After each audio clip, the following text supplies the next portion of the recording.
Season अभी peak पर है। लगातार शादियां हो रही हैं।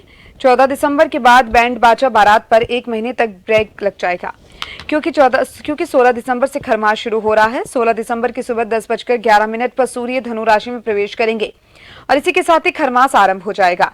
इसके बाद 14 जनवरी 2023 रविवार की रात 8:57 पर सूर्य धनु राशि से निकलकर शनि के स्वामित्व वाली मकर राशि में प्रवेश करेंगे। ज्योतिष शास्त्र के अनुसार मकर राशि में प्रवेश के मकर संक्रांति का निर्माण होता है और इसी के साथ ही खरमास भी खत्म हो जाता है। ज्योतिष शास्त्र के अनुसार जब ग्रहों के राजा सूर्य धनु या मीन राशि में गोचर करते हैं तो यह अवधि खरमास या मलमास कहलाती है। हिंदू धर्म में खरमास के दौरान कोई भी शुभ मांगलिक कार्य करना वर्जित होता है।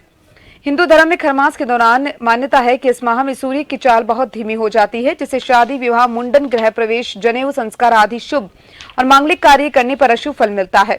हिंदू धर्म ग्रंथों के अनुसार खरमास की अवधि में सूर्य देव का प्रभाव कम होता है, इसलिए शुभ कार्य नहीं किया जाता है।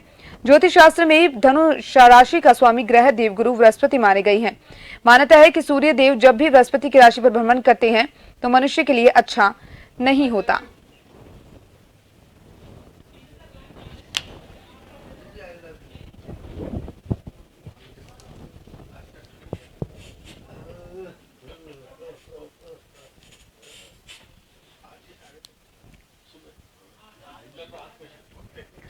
16 दिसंबर से बैंड बाजा और बारात पर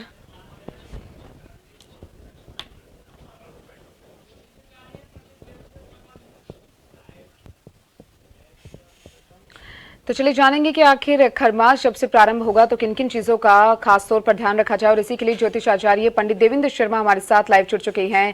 पंडित जी, सबसे पहले तो आपका बहुत बहुत स्वागत है। पंडित जी, आपसे जानना चाहेंगे कि खरमास अब शुरू होने वाला है। 16 दिसंबर से खरमास शुरू हो जाएगा, जहां पर अभी लगातार विवाह का सीजन पीक पर चल रहा है। हर तरफ बैंड बाजों की धुन सुनाई दे रही है, सारे मांगलिक कार्य भी किए जा रहे हैं, लेकिन 16 दिसंबर से खरमास लग जाएगा तो उस तौर पर क्या कुछ चीजें हमें ध्यान में रखनी चाहिए? नमस्कार, मैं पंडित देवेंद्र शर्मा। आपने बहुत अच्छा प्रश्न पूछा है आम जनता के लिए।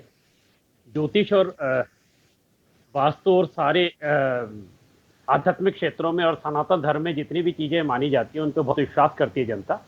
इसमें सबसे महत्वपूर्ण बात होती है विवाह पक्ष। विवाह के लिए बहुत सारे हमने मुहूर्त निकाले जाते हैं, कोई 10 रेखा का, कोई 8 रेखा का, कोई 9 रेखा का, 7 रेखा का, 6 रेखा का। ये सारे हम लोग विशेष परिस्थितियों में और विशेष नक्षत्रों की गणना के साथ और अच्छे जगह पे नवग्रहों का संबंध होता है वहीं पे निकालते हैं। यहाँ चूंकि एक मलमास का एक महीना महान हमने अलग से किया हुआ है।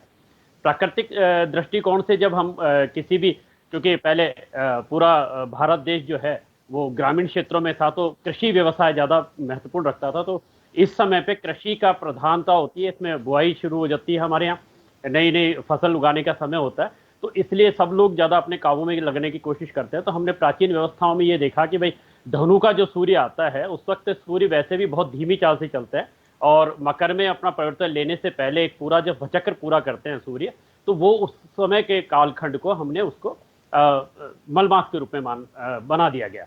दूसरा, इसमें जो ज्योतिषीय कारण होता है कि सूर्य जब धनु की राशि पे आते हैं, धनु राशि बृहस्पति की राशि है और बृहस्पति नारायण के स्वरूप माने जाते हैं। ऐसा हमेशा प्राचीन मतों में माना गया है कि भगवान विष्णु जब देवउठनी एकादशी के बाद जगते हैं तो वो अपने सारे पालनहार हैं, पूरे संसार को पालने की प्रक्रिया में लग जाते हैं। लिहाजा उनकी सेवा में जो सूर्य एक माह के लिए पहुंचते हैं, जब धनु राशि में पहुंचते हैं तो सूर्य देव पूरी तरह से नारायण की सेवा में होते हैं। जब नारायण की सेवा में सूर्य देव लग गए तो सूर्य का बल कमजोर पड़ जाता है, और सूर्य का बल कमजोर होता है तो किसी भी दिग्बल के लिए, जब त्रिदिग्बल माने जाते हैं, जब किसी भी लड़के के विवाह के लिए सूर्य की उपस्थिति बहुत जरूरी होती है, सूर्य का बल बहुत जरूरी होता है। यहाँ जब धनु राशि पर सूर्य आ जाते हैं तो वहाँ पे उनका बल कमजोर पड़ जाता है और लिहाजा हम धनु मलमास के अंदर उस बच्चे के विवाह के लिए मना कर देते हैं कि भाई अभी विवाह नहीं हो सकता है। इसी तरीके से इस धनु मलमास को प्राचीन ग्रंथों से आज तक खरमास के रूप में माना जाता है। अभी वर्तमान में चूंकि बहुत आपने विवाह का सीजन देखा, अभी विवाह बहुत प्रचुर मात्रा में भी हुए, बहुत अच्छे अच्छे मुहूर्त निकले। एक एक मुहूर्त पे 20,000 शादियां हुई, पूरे हिंदुस्तान में लाखों शादियां एक एक मुहूर्त पे हुई है। ये जो पूरा मुहूर्त था आपका मार्गशीर्ष मास का, वो कृष्ण और शुक्ल पक्ष में जो एक देवउठी एकादशी के पश्चात जो प्रारंभ हुआ वो तो बहुत, लेकिन क्योंकि अब मलमास शुरू होने वाला है, वो पूरा एक माह चलेगा। वो 14 दिसंबर से मलमास का प्रारंभ हो जाएगा, जब सूर्य अपने भचक्र घूमते हुए गोचर राशि से धनु राशि के ऊपर आ जाएंगे और धनु मलमास का प्रभाव हो जाएगा। ये पूरा 1 माह चलेगा। इस 1 माह में किसी भी तरीके के मुंडन संस्कार, विवाह संस्कार या मकान की नींव लगना या मकान की गृह प्रवेश कराना, गृह प्रवेश, किसी भी तरीके के मांगलिक कार्य, आप पूजा पाठ को छोड़ दीजिए। इसमें अगर आप अपने किसी ग्रहों की राशि से, रत्नों से, किसी से भी अगर अपने रेमेडीज करते चाहते हैं या कोई आप उपाय कराना चाहते हैं, वो इसमें नहीं आता। वो तो सबसे महत्वपूर्ण समय है। किसी भी तरीके की पूजा पाठ करना, अनुष्ठान करना, अपने किसी भी ग्रह गोचर को शांति करवाना, ये तो मलमास में बहुत महत्वपूर्ण माने जाते हैं, क्योंकि ये भगवान विष्णु का मास है और धर्म और पुण्य का मास है। इस मास के अंदर के किसी तरीके के उपाय किए जाते हैं तो वो तो सार्थक है, लेकिन विवाह या कोई भी मांगलिक कार्य अपन करते हैं तो सूर्य की उपस्थिति बहुत जरूरी मानी जाती है।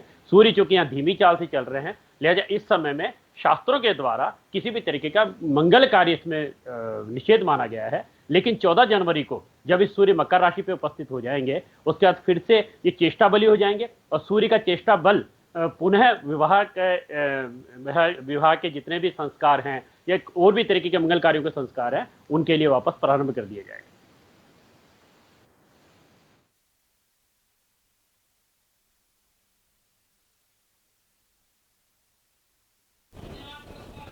चलिए पंडित जी, बहुत बहुत शुक्रिया आपका।